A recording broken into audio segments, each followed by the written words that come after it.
दोस्तों आज के इस समय में हम साइंटिस्ट का जितना शुक्रिया अदा करें उतना कम है, क्योंकि उड़ने वाले प्लेन से लेकर तेज दौड़ने वाले ट्रेन तक सभी चीज़ों का आविष्कार साइंटिस्ट ने ही किया है। मगर पहले के ज़माने में आविष्कार करना इतना भी आसान नहीं था, क्योंकि साइंटिस्ट की सालों की मेहनत के बाद आखिर में साइंटिस्ट को खुद पर ही आविष्कार की टेस्टिंग करनी पड़ती थी। तो दोस्तों आज के इस वीडियो में हम दुनिया के कुछ ऐसे ही साइंटिस्ट के बारे में बात करेंगे जिनकी मौत उन्हीं के आविष्कार की वजह से हो गई थी। Number 1, Mike Hughes. दोस्तों कैलिफोर्निया में रहने वाले 64 साल के माइक ह्यूज अमेरिका में एक लिमोजिन ड्राइवर थे। मगर माइक की एक अजीब सोच थी, जिसमें माइक का मानना था कि पृथ्वी गोल नहीं फ्लैट है।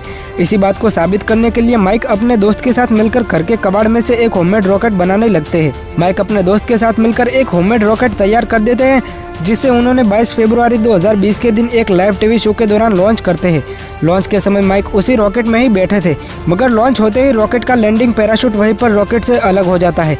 उसके बाद रॉकेट 1500 फीट की ऊंचाई से सीधा तेजी से नीचे की ओर गिरता है और रॉकेट नीचे गिरते ही माइक की रॉकेट के अंदर ही मौत हो जाती है। Number 2, Franz रेचर्ट।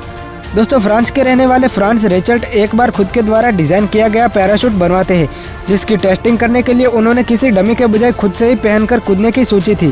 फ्रांस ने 4 फरवरी 1912 के दिन पैराशूट की टेस्टिंग करने के लिए एफिल टावर पर चढ़ जाते हैं। फ्रांस ने टेस्टिंग के दौरान किसी भी तरह की सेफ्टी का भी यूज़ नहीं किया था। फ्रांस पैराशूट पहनकर सीधा 187 फीट ऊपर से सीधा नीचे की ओर कूद जाते हैं। फ्रांस का पैराशूट जरा भी काम नहीं करता है और उनकी नीचे गिरते ही मौके पर ही मौत हो जाती है। Number 3, flying car. दोस्तों हेनरी स्मोलेंस्की बचपन से ही एक उड़ने वाली गाड़ी बनाना चाहते थे। अपने सपने को पूरा करने के लिए हेनरी अपनी नौकरी छोड़ देते हैं और एडवांस व्हीकल इंजीनियरिंग शुरू करते हैं। हेनरी ने 1973 में अपनी 2 उड़ने वाली गाड़ियां आधे प्लेन के हिस्से को जोड़कर तैयार की थी, जो रोड पर भी चल सकती थी और हवा में भी उड़ सकती थी। हेनरी की उड़ने वाली गाड़ी का आविष्कार काफ़ी हद तक सफल हो गया था, मगर कार की टेस्टिंग के दौरान प्लेन का आधा हिस्सा कमजोर वेल्डिंग की वजह से कार से हवा में ही अलग हो जाता है, जिससे हेनरी और उनके 2 साथियों की कार क्रैश में मौके पर ही मौत हो जाती है। Number 4, Karel Soucek. दोस्तों कैरल दुनिया के एक मशहूर स्टंटमैन थे, जिन्होंने 1984 में एक रेड कलर का शॉक एब्जॉर्बर बैरल बनाया था, जिससे कहीं पर भी फेंकने पर उसके अंदर मौजूद इंसान को कोई भी चोट नहीं लगती थी। उन्होंने एक बार इस बैरल में बैठकर 150 फीट ऊपर नायग्रा फॉल से बैरल को सीधा नीचे की ओर फेंक दिया था, जिसके बाद भी उन्हें सिर्फ छोटी मोटी खरोंचें ही आई थी। उसके बाद उन्हें ह्यूस्टन एस्ट्रोडोम स्टेडियम में एक स्टंट करना था, जिसमें 180 फीट ऊपर से इस बैरल को सीधा नीचे मौजूद एक वाटर टैंक में लैंड करवाना था।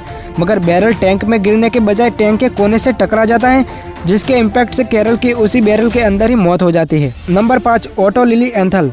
दोस्तों जर्मनी में रहने वाले लिलीएंथल दुनिया के ऐसे आदमी थे जिन्होंने सक्सेसफुल उड़ने वाले ग्लाइडर बनाने की शुरुआत की थी। लिलीएंथल ने 1891 से लेकर 1896 तक पूरे 16 अलग अलग ग्लाइडर बनाकर उनके साथ पूरी 2000 उड़ानें पूरी की थी। मगर 9 अगस्त 1896 के दिन उनके अपने ग्लाइडर की टेस्टिंग के दौरान उनका ग्लाइडर क्रैश हो जाता है, जिसमें उनकी कमर और गर्दन दोनों की हड्डी टूट जाती है। उन्हें बाद में हॉस्पिटल ले जाया जाता है, मगर हॉस्पिटल में दूसरे दिन ही उनकी मौत हो जाती है। तो दोस्तों आज के इस वीडियो में बस इतना ही था। अगर वीडियो पसंद आई हो तो लाइक कीजिए और ऐसी ही और वीडियोस देखने के लिए हमारे चैनल को सब्सक्राइब कीजिए। मैं आपसे जल्दी मिलूंगा एक नए वीडियो में।